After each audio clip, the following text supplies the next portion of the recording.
Hello, this is Dan, and today I'm going to be looking at some of my Manny Machado cards. I shouldn't say some of them. I'm going to be looking at all my Manny Machado cards, except one that's over at PWCC. And yeah, that's it. Going to start by looking at the raw cards, then we'll look at the slabs, and then go over why I like buying Manny Machado and why I collect Manny Machado. So starting off with the raw cards, here's the gold. Gold out of 2013, you can see that in the upper right hand corner. Some chrome, quite a few of these. They're not very expensive at the time that I got these, especially when you compare him to other players. He's a good value given how good of a player he is. This is the base rookie. A couple of those. I like this one. This is him swinging. It's a little bit less common than the other one. A bit of a short print, but still that same base rookie. Then all-star card from the same year. Got a few of those. The next card I really like. This is a tribute. It has a nice shine to it. That's one of his rookies. Not super common, but not like real expensive. Most of his cards, besides maybe getting the first Bowman Chrome autograph, won't set you back too much. These are all raw. The graded one's obviously going to be a bit more expensive, but I like that card a lot. Finest I also like. Find it kind of funny. I feel like they made a mistake at the printer. I feel they wrote Finest in such large letters. That should have either been like Machado up there or Orioles at the time, whatever team he was playing on. But they seem to really like promoting that they are in fact the brand. The brand definitely took the highlight location. A couple of Gypsy Queen cards. Again, these are all still his rookie card. I like when they have the little red, white, and blue rookie emblem there. Here's the mini. Looks like a 1971 card. Here is a museum collection card. I like those. Those cards are a bit thicker, but it's a nice looking card. Allen and Ginter. Looks like a 1972 card. I like this card. 72 is the year I was born, so that's why I like that. Here's like the pro debut. I believe that's what this is. It's before he was on the, still in the minor leagues then. Here's a USA team card. Him and Bryce Harper were on the USA team together. Bowman Platinum. Quite like Bowman Platinum and Sterling, like Sterling more, so I have a few of these. Those are the rookies. Now here are some of the pre-rookie cards. See Bowman Platinum, kind of has an old man face there. There's a young kid playing. Amazing, he started really young. He started when he was 19, so that's why he's built up a lot of WAR, a lot of hits, a lot of home runs. Bowman Chrome, first Bowman. This isn't the real autograph. That one's quite a bit more costly. I don't have that. Usually not a huge fan of autographs, though. He's one of the players I do have a couple of autographed cards. Bowman Chrome rookie. Another Bowman Chrome rookie. Bowman rookie. So a lot of these Bowmans, these cards aren't super expensive, so I buy sometimes lots of these. And a gold. One that's very shiny of his. Another Bowman Chrome. This is one of the few autographs I have of his. Quite like this. I bought this one because I guess because it's numbered. I just like the colors. The card itself is nice looking, and the autographs in that blue pen. So I think it's a nice looking card. Usually I don't buy autographs, but I like that one. This is sort of a pre-rookie card. Here's several Prisms. These are not, the Prism are really inexpensive. Again, they're not fully licensed. That's why they don't have the emblems on it. You don't see the Orioles logo or anything. Kind of looks like a tough guy there. There's a video game called Tough Guy Baseball. That'd be Manny Machado would be on it. Probably be that picture. There's a numbered card from Panini. This one, I think they said was at the National several years ago. I gave it away there. Another early top prospect card from Panini. This one is a Hometown Heroes card. It's got the little rookie emblem. Generally like the red, white, and blue Topps emblem more than the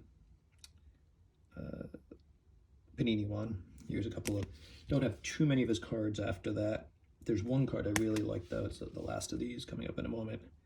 These are just like second, third year cards. I thought were kind of nice looking. I like kind of like the pinks. The refractors are nice looking. And you know, unless you're a rookie from that year, these are pretty highly printed cards, so they're cheap. So it's sort of nice though to be able to get a refractor. So you're like, this is one of my favorite cards of him. It's only $1, but I just think it's a really nice looking card. It's gold.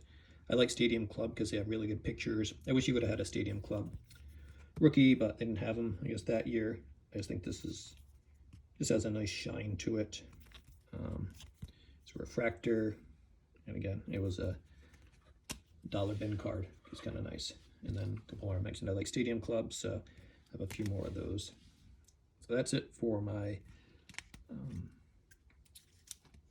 Those are the ones in the top loaders. I have a few more Machado that we'll run through quick that are still raw. They're just in the card saver ones. Just when I receive the cards, when I buy them, usually buy most cards raw. If they're in these, I won't take them out.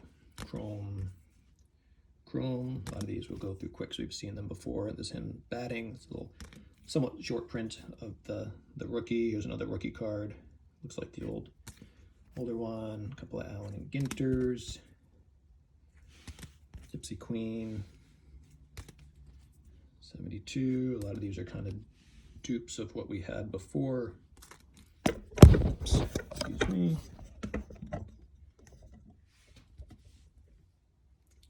Rookie minor league card. These minor league cards are really inexpensive. They're like less than they're like, I'd say $3 for $1, but very inexpensive. Here's several of these. These are kind of, I was able to get a bunch of them. There's a Bowman Chrome. This next one I like. This is kind of a cool look to it. It is some type of refractor of some sort. Not sure exactly which one it is, but it's a rookie. It's kind of cool looking. There's a glitter. There's a gold. Another Bowman Platinum. Again, has that nice shine to it. Here's some there's a pre-rookie card, Bowman's Best. And there's a Bowman's Bester. I like the newer version. Some of the older ones are a little bit rough looking.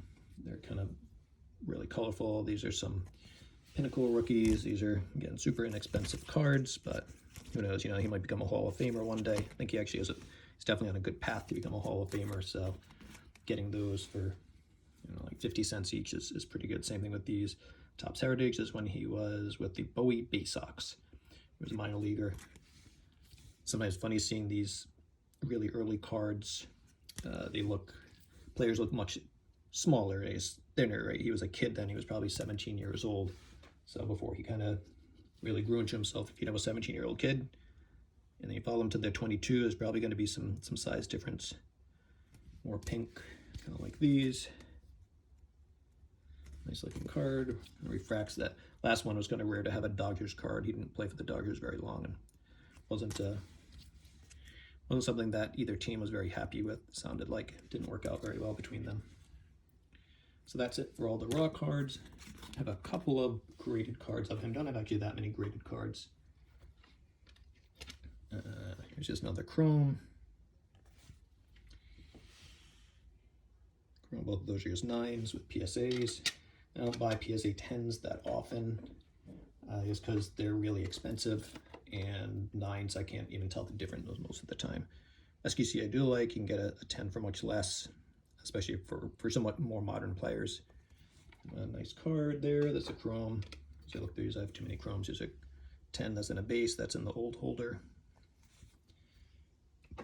There's a Museum Club. This last card I quite like. I think I mentioned before I really like Bowman Platinum. This is going to be Bowman Sterling. Oops, sorry, keep on that. And this is, I think, one of the, definitely one of the better cards here. It's a Bowman Sterling. It's at a 10, at a 199. Kind of see that up on top. I don't really care too much about the number. I just think it's a Bowman Sterling's a nice design usually. So we'll put up a couple of my favorite cards back there. That really shines. You can kind of see the glare on it. sorry, enough Chrome. So now kind of going into pros and cons of Machado. So I would say the cons, start with the cons first. People don't like him. He's kind of unliked, especially like Boston years ago. He slid into Dustin Pedroia, and that could have been the reason that Dustin Pedroia's career ended. So a lot of people say he did that intentionally. That basically he's a very dirty player. He's been known to throw a bat at the third baseman. Though when you look at what the people did, I kind of like it's. Wouldn't say it's a pro that he did those things, but I like that he fights back. He's not one of those guys in an interview that's going to say, "Oh, I just give 110% and gives these kind of plain vanilla answers." He'll start dropping f-bombs and he'll say, "Listen, if someone throws a ball 95 miles per hour at me, I'm going to come back at them," and that's what he did. So I kind of respect that, right? And but overall, that's one con, that just he's not super well liked. And considered a dirty player, but he's kind of grown out of that. I think now, especially he's been on the Padres, he's considered a bit of a team leader. Another con is he kind of gets lost in the mix of, I think there's sort of a hierarchy for modern baseball players. Starts with Trout. Trout's worth like way more than everyone. So Trout, then Betts is maybe like 30% of what Trout is worth, and then you go down to like Arenado, and he's worth even like a generally less than Betts, and then you have Machado, who's even like way less than them. So he's worth like, I don't know, 10% of what Trout is worth. And it's only a couple of, it's 2013 for Machado and 2011 for Trout. And it seems like it's kind of a ridiculous difference, that it shouldn't be that large of a price difference, but that just seems sort of the way it is with cards. There's a lot of players that just get kind of lost in it. And while we can say they're undervalued, potentially it is, a lot of those cards never, I think, just be careful that they never really land up becoming worth, like that they're going to become worth an equivalent amount, right? That he's going to go from worth 10% of Trout to like 50% probably won't happen unless Trout gets hurt. So again, you see that with a lot of players, like Jim Thome, or even going back, like I said, Frank Robinson. He's worth 2%, 1% even of someone like Mickey Mantle. Just a slight amount. Also depends on where they play, things like that. San Diego's a pretty big market. Another con, I think, for him is that he's really good at a lot of things, but he's usually not the best at any one thing. He's not going to lead the league in home runs. Even he used to get Golden Gloves, but now that generally goes to Arenado. Machado's a great fielder, great hitter. He plays a lot too. That's one of the huge pros with him.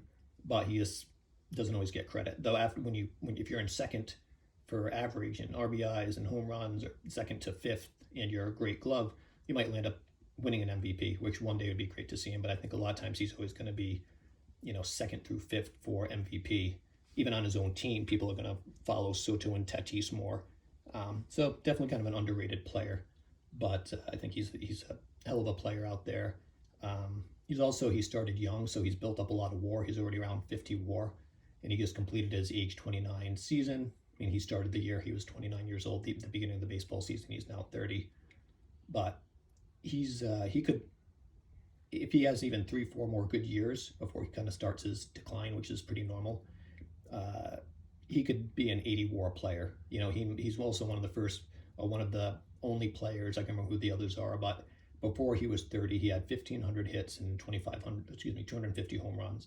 Not many people are gonna, it doesn't mean he's gonna get 1,500 more hits and 250 more home runs and hit the 3,000 hit, 500 home run club, but he might be at 2,500 hits, and I think he might end up hitting the 500 home runs. But even at 2,500 hits, 450 home runs, 70 WAR or higher, consistent performer.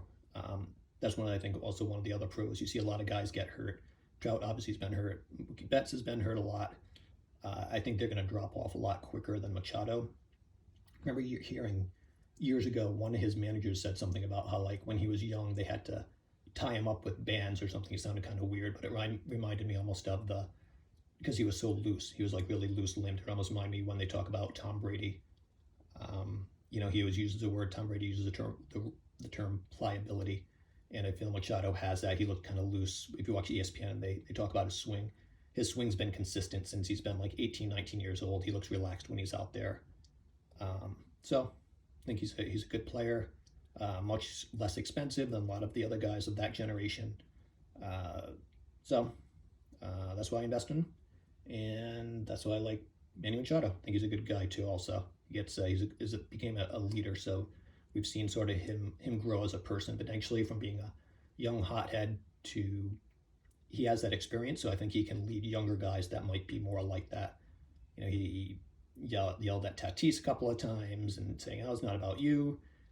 He had to deal with a lot of stuff in San Diego with Tatis, the PDs, and then even, you know, Machado was essentially carrying the team, and then Soto came along, and I think, you know, people kind of disregard. They think of, oh, Soto's going to save us, when Machado's really the one doing it. So he's matured a lot, and he's definitely led that team and carried them into the playoffs. So that's it. Appreciate you watching this, and yeah, if you could subscribe, would appreciate it. Same thing, if you like this video, give it a thumbs up, and I'll be making some more videos where we just look at cards. Thanks. Have a good day.